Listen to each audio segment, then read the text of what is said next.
This is the Prehistory Guys podcast.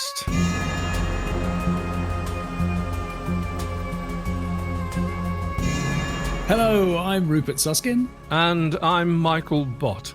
And in this month's podcast, we're looking at something that cropped up just at the beginning of December. Yes, well, it is December we're in, isn't it? It is December. Yes, where did that gear go?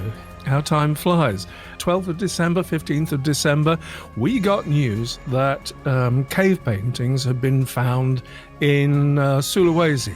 But not only that they date back a long time. So we thought that'd be a nice thing to talk about. Yes. So here we are. Here we are, talking about that very thing. It's a great headline, 44,000-year-old cave paintings found in Indonesia. And there's lots to get into that in the articles that covered it. But we've uncovered a few little things that we'd like to take a different perspective. Yes, a few little nuances in there. As we do. Yes. Yes, we do though, don't we? It's where to start with this, really. Before we do start, yes, we have to thank our listeners for tuning in and listening to this podcast, and very much hope they enjoy it. As you probably know, these podcasts are free for all, as are the majority of the videos we make. And as I'm sure you also know, they're only made possible through the support of the good folk who have chosen to become patrons of ours through the Patreon crowdfunding platform. So if you enjoy this show and the other work we do, please do consider becoming one of our valued Patreon folk. Please do. The more support we have, the more content we produce. It's as simple as that. Yes. So, yeah, there's a new thing. We've set some new goals this month for our Patreon goals. Yes. Set at a level when we achieve a certain amount of income per month. We're about $350 a month income at the moment. Yeah. And what we've got a drive at the moment is to get to $1,000 a month, and then Rupert and I are going to commit to making a 6-part or more, however long it takes, series. Tracing prehistoric culture all the way from the Middle East through Europe and into Britain. And, when it gets to Stonehenge, I guess that will be the end place for us, won't it? I guess so. I think, that's some of you will have heard the timeline that we did sometime last year. And the thing is that it is such a rich and complex subject that we really thought that to do it justice, it needs time. It needs time really spent so that we can spread it out in front of you, if you like, and make those correlations. What was happening in the Middle East when this was happening in Britain, or all sorts of places around the world, even, that there's a lot of stuff that we compartmentalize too much stuff. Many people, for example, see ancient Egypt as almost a standalone, that you don't make correlations between what was happening in Britain when this was happening in Egypt. And it's fascinating when you start joining those dots. So we'll do that. Yeah. It teaches us a lot when we start to join those dots. Yes, so does. Balls in your court, folks. Well, you're listening, so you probably already have put your hand in your pocket. But when we get to $1,000 a month, which isn't a really hard thing to do, that's what we'd like to do. Really excited about the possibility of doing that. And actually looking a bit further beyond that, when we get to what we'd consider a really proper income per month, $5,000, then we can embark on making. I think the film we want to make is probably called Henges. Henges. Henges. Yes. Or even Henge. Henge. I quite like that. It needs a proper budget because we're going to be going further afield than you might actually expect. Oh, yes. Well, off the top of your head, where's the furthest away henge you can think of? Well, Germany, really. Yeah. That's what came to my mind as well. But I bet the world is full of surprises.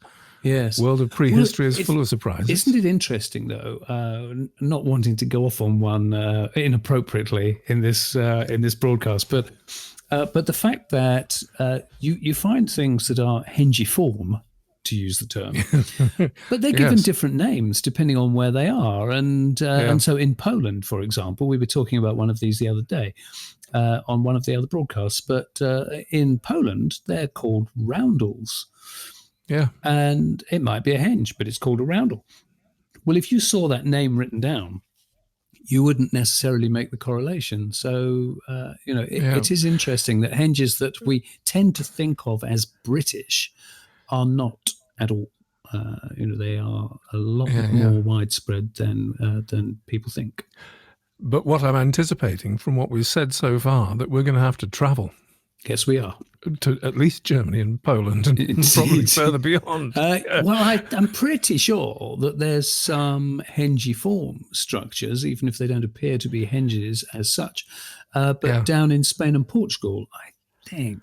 So a lot more research to be done anyway, but yes, we'll be unraveling. So the point is, thank you to our Patreon supporters if you're already supporting us for helping us get towards those points. And if you're not, would you like to listen to a series about prehistory from the Middle East to Stonehenge? And would you like to watch a film about henges? You know you would. I've said enough. You know what to do next. Patreon.com/the prehistory guys to find out how you can help us out. So I didn't expect us to do a preamble that long before we got to our main subject. And that's where we take you away to the other side of the world. Yes. Sulawesi, Indonesia, just north of Western Australia, southeast of Vietnam, placing it about there, below the Philippines, just so we get a bit of geographic placement. I don't know if that helps or not. Yes. Well, at this time of year, it's just worth saying, warmer than Britain. That's true. Yeah. But in a cave. What is the name? What was there's a place name associated with it, isn't there? Oh Lordy, yes, there is, and it's Liang Bulu Sepong. I beg your pardon? Liang Bulu Sepong. Are you showing off? I am. Liang Bulu Sepong. That's the name of the site. Liang, one word, Bulusipong.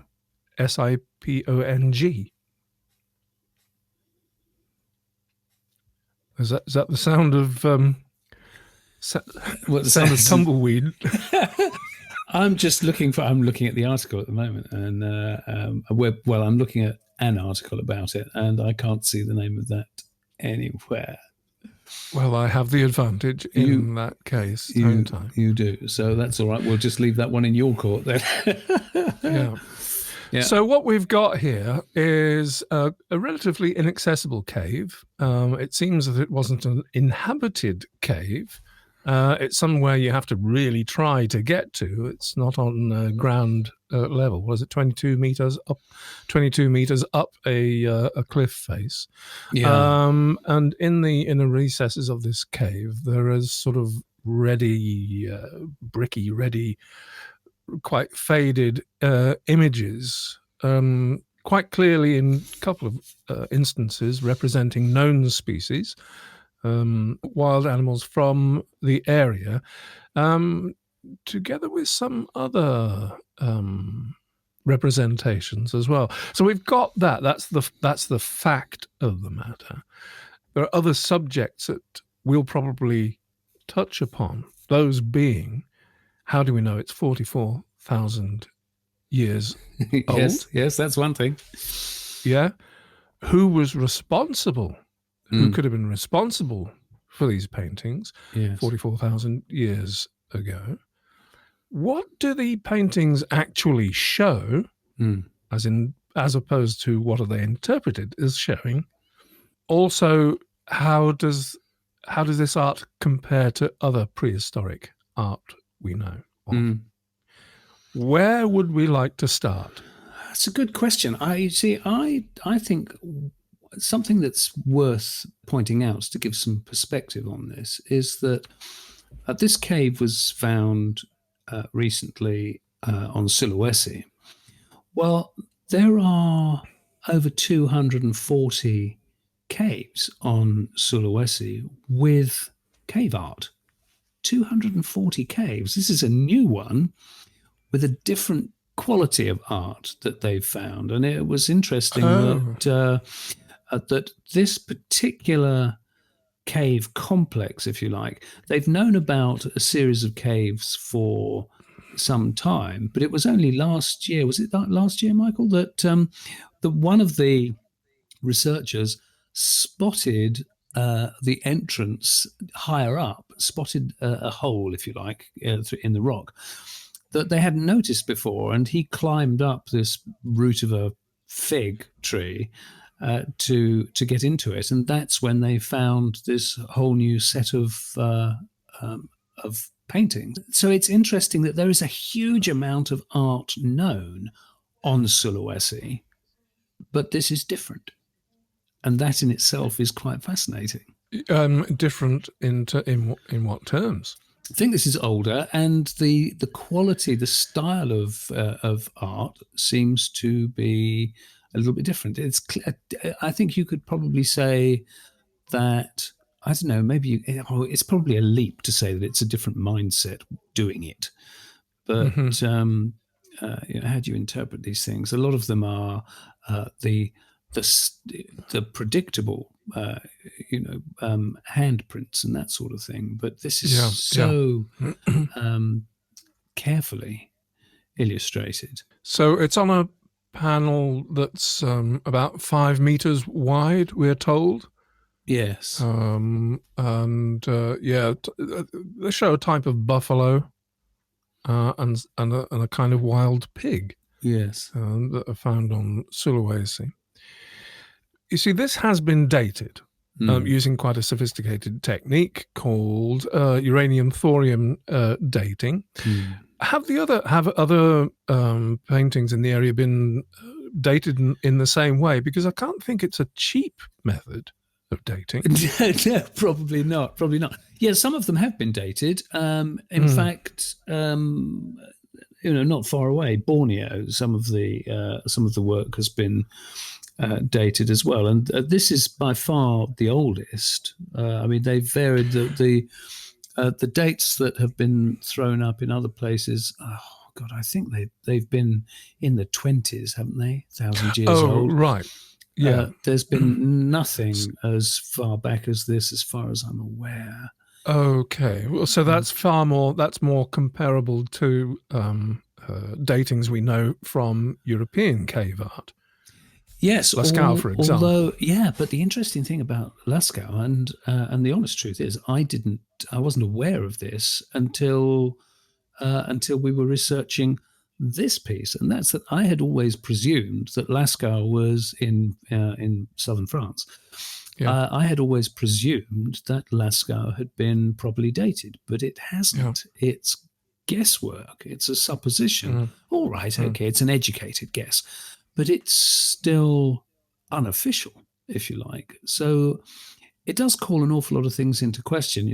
When modern scientific techniques are used to get accurate dating, and you're comparing that to something about on the other side of the world, it does call those dates into question.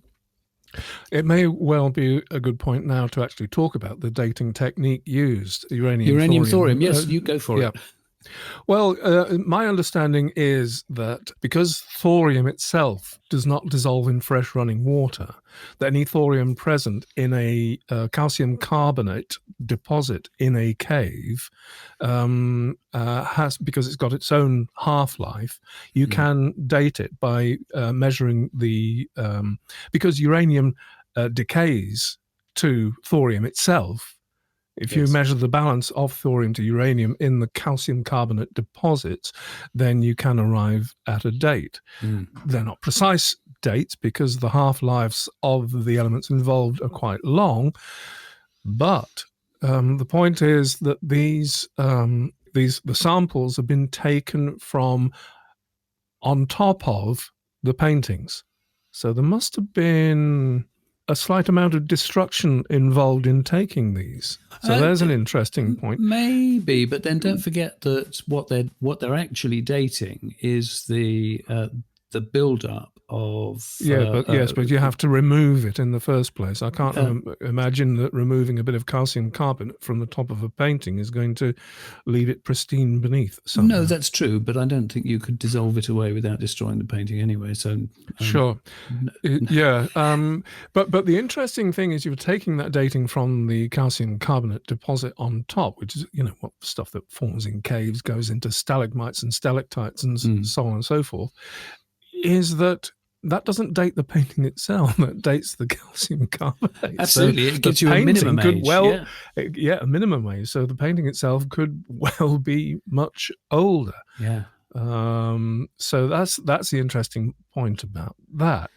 I don't think there's anything more to say about the actual technique itself, because I don't know any more about the actual technique itself. Without going really unnecessarily chemical about it, I don't think there's any point. It's I'm sorry. There is no point, and if we attempted to do so, we'd bore the pants off our listeners. Yes, we would. We're in danger of doing that already. Yes. But no, the point is that I can only presume that that dating technique is not available for the Lascaux caves and elsewhere. Otherwise, then there wouldn't be this approximation of dating based on assumptions rather than an actual chemical technique being involved. That is quite possible. I don't know. I'm actually, I was thinking about there's some cave art, actually carvings in a cave a couple of 100 miles north of Lascaux that's dated to about 36,000 years ago, and it made me think about that. I actually don't know what that dating is based on either, because there is no, there's no calcium carbonate growth in those caves. It's just it's just the carving on the rock wall is all there is. So I don't know where that dating came from. It just makes you wonder where so much of this guesswork. That's not fair. I don't mean guesswork, really. Where the estimates of what is the basis for the estimate? What are the assumptions? Yeah. What are the assumptions and presumptions? Yeah. We could go off in another direction entirely with that. But I think that's enough said about the actual dating. But it's worth keeping in mind, and comparing it to who may have been responsible for the cave paintings in southern France. Obviously, a completely different people, both geographically and in time, from those paintings on Sulawesi. Yeah. So, who did them? Who do we think was living down there? Yeah.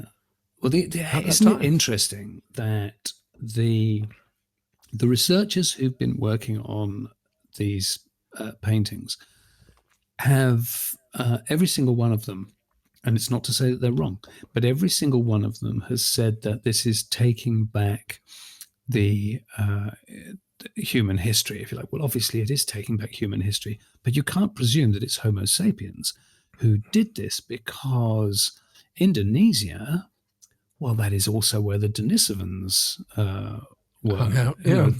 Their range extended well into Indonesia. So are we actually looking at a level of creativity produced by a different hominin altogether? And it's quite possible. Yeah, so that's another little thing to throw into the mix. We've got nothing more definite to say about that, but it's just beware of the assumption that it was Homo sapiens. May well have been, but doesn't have to have been. Actually, what's the latest date that we've got for Denisovans anywhere, Rupert? I would say that unverified, possibly 30,000 years ago, but we know that they were as recent as, say, 55,000 years ago, but could have been more recent than that. Okay, so it's not impossible. Not impossible. No, not at all. So, given that date, around about 44,000 years ago, that's plenty of time for Homo sapiens to have got there, assuming this was the branch that came out of Africa around about 60,000 years ago. Yes, but it's worth reinforcing that point that you made a minute ago, though, and it's that the dating comes from the calcium carbonate buildup on top of the painting. So the painting could be significantly older. Yeah, it's an important point to hold on to. So it could be, the usual suspects. We've got we know that the Neanderthals were doing some pretty impressive art a lot longer ago than that. So you've got Neanderthals, Denisovans, and humans, all capable of, or Homo sapiens, all capable of producing some pretty sophisticated art forms. It's just take your pick, really. Let's talk about the art itself. I know that Michael and I are proud of our critical thinking. We think we take our critical thinking very seriously. Make as few suppositions as you possibly can. And we were both very reassured to find that quite independently we agreed on certain things that we thought were assumptions here. And do you want to describe the art, Mike? Like I said, it's a panel about 5 meters across. The main artwork consists of 4 quite large. Each of the larger animals, will be about 30 centimeters across, 30 to 40 centimeters across. Yeah. So you've got 2 wild pigs, three wild buffalo over to the right, which seem a bit smaller than the pigs, and an even smaller one, right bang in the middle, smaller buffalo figure. Oh, right over to the left, we've got hand stencils. Not quite sure what technique they used to make the stencils. Nor have I seen any indication of what the material used for the paint is. Well, it looks like an ochre, so it's probably burnt earth mixed with water, probably. Yeah. But alongside with the 6 larger animals, all, it must be said, sort of facing to the left, we've got smaller representations, particularly round one of the largest animal on the right-hand side, which has a particular interpretation to it, because there are a couple of lines coming from the front of the animal that look like it's got ropes round it or something like that. And just in front of the animal, there's a scatter of representations of smaller things. Now, these have been interpreted as being human figures. Yes. But because they've not necessarily got human heads, they've been interpreted as theriotropes, i.e. human figures that are wearing different heads, animal heads. Yeah, human-animal hybrids, if you like. Yeah, so it's been represented as a hunting scene, but Rupert and I, quite independently of each other, looking at this picture, thinking, what? Where? What? Where? Hello? Yeah. Who said there were any humans in this picture? Yeah. I can't see any. Yeah. I really can't come to the conclusion that is necessarily a hunting scene. It just seems to be an animal surrounded by smaller animals. In the distance even, smaller animals of the ground. I don't know. Yeah. But I can't reliably say to myself, well, that's a hunting scene. Those lines coming out of the front of the animal could, be sort of horizons or lines. I'd hesitate to give them an artistic sophistication that in any other context didn't arise for many, many, many thousands of years. I think the significant point is, though, that the researchers have seen, for example, something that looks like a running figure. If it is a human, it's a human running on all fours with a beaked head. Well, with this kind of crude drawing, a beak, well, it could be a nozzle, a snout, it could be a muzzle. And I'm looking at that and thinking, well, in fact, we were both looking at it independently and thinking, but that's a picture of a different animal. That's not a human. So it is complete subjective interpretation on the part of these researchers, and that's with respect. That's not to say that they're wrong. It's just to say that for us, it was not the first thing that we saw, and therefore it's a bit of a leap, I think. Do you know what? I mean, looking at them now, the giveaway for me is, if you're going to represent human beings, generally, and I think this is the case in other cave painting elsewhere, generally speaking, you represent them as being upright. Yes. None of these are upright. No. All depicted as horizontal or close to horizontal. Very interesting. Yeah. Very interesting. Yeah. It's that interpretation of the rope that has told the story of some kind of hunting scene. Like, you've got to interpret that line as something else other than rope, and it throws the whole question open, doesn't it? It does, because it's the same old problem that if you make a decision, if you decide that that's something that so they've decided this is a rope. Well, as soon as you make that decision, then every decision you make after that is based on that as a fact, when it might not be. And, if you're just allowing a bit of latitude in your interpretation, I think it's very dangerous to look at 40-odd thousand-year-old art and put yourself in the minds of those individuals. It's interesting. I don't see. Okay, there's a few of the figures that I can accept as, all right, maybe that's a person and that's a person. But as you say, none of them are upright. They all look like, in fact, many of them look like running felines to me. So, so the jury's out. Please, dear listener, do a search on 44,000-year-old cave paintings, Indonesia. It'll bring to one or quite a few sites, and some have images from the cave painting. Have a look yourself. What do you think those little animals, little figures are? Yes. See, something else that that makes me say that these aren't people is that a couple of them have got tails. To assume that you're looking at human-animal hybrids as opposed to a badly drawn animal, I think is a bit optimistic, really. Yeah. Ooh, all right. So there we go. Being ever so slightly contentious. Contentious, yes. Yeah. Well, we do like to keep it real.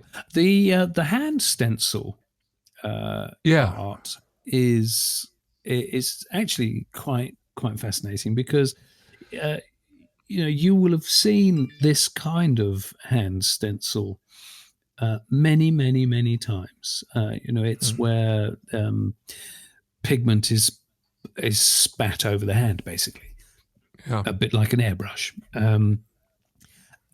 What makes this so rich is that it's multi-layered. That they've put their hands down and spat a silhouette, and then moved their hands and spat another set. It could almost be that there's a whole load of different people have all taken their turns in building up this depth of frieze, if you like. It's and it's rich in in a lot of different pigments, from almost black to whites, and that's not something you see very often. It's lovely. Which kind of brings us to the question of why this. It seems this was not living room decoration. No. Archaeologists found no trace of the usual debris of human day-to-day life. Any stone tools, any discarded bones, and no evidence of fires. As I said before, I think that's probably down to the fact that this is in a cliff 20 meters above the valley floor, and it's not a cave that you simply walk into and walk out of. Well, you could walk out of it, but you wouldn't be very well afterwards. So it's not an occupation site. So the assumption has to be that people are going there for a very particular reason, and it's powerful enough. The reason is powerful enough for them to have incorporated this artwork. So why artwork? What's going on in the prehistoric brain 40, 50,000 years ago that it needs to represent goings on out there in the world, depicting clearly what is very, very important to them? Yeah. It's a difficult subject to unravel, isn't it? Because, again, you can't put yourself inside the mind of a prehistoric man who lives under different daily constraints, utterly different daily constraints from anything that we've experienced. Yeah. And in terms of the earliest manifestations of art, as far as we're aware, this is it. It's interesting, isn't it, that there's a wonderful book. I might have mentioned this in a different broadcast. There's a wonderful book by Professor Stephen Mithen called The Prehistory of the Mind. And yes, he basically he's looking at the explosion, if you like, in human consciousness when we fundamentally changed as an animal. And his premise is that if you look at every animal, that the way the brain is compartmentalized in terms of survival and communication and reproduction, what have you, that these are things that are compartmentalized in the brain. There are portions of the brain that deal with these different things. And his stance is that when people started to speak with anything more than grunts, that actually we were then beginning to externalize these concepts that had previously had been isolated or, if you like, imprisoned in these particular parts of the brain. And as soon as you externalize them, you bring them into a shared space where now they are no longer in one place in the brain because they can be interpreted or drawn into any of those spaces. So that's what made our cognitive functions change so much. It's a perfectly valid. It makes sound common sense when you think of it in those terms. Which means that suddenly you've got people who they have a desire to externalize their lived experience in a creative way.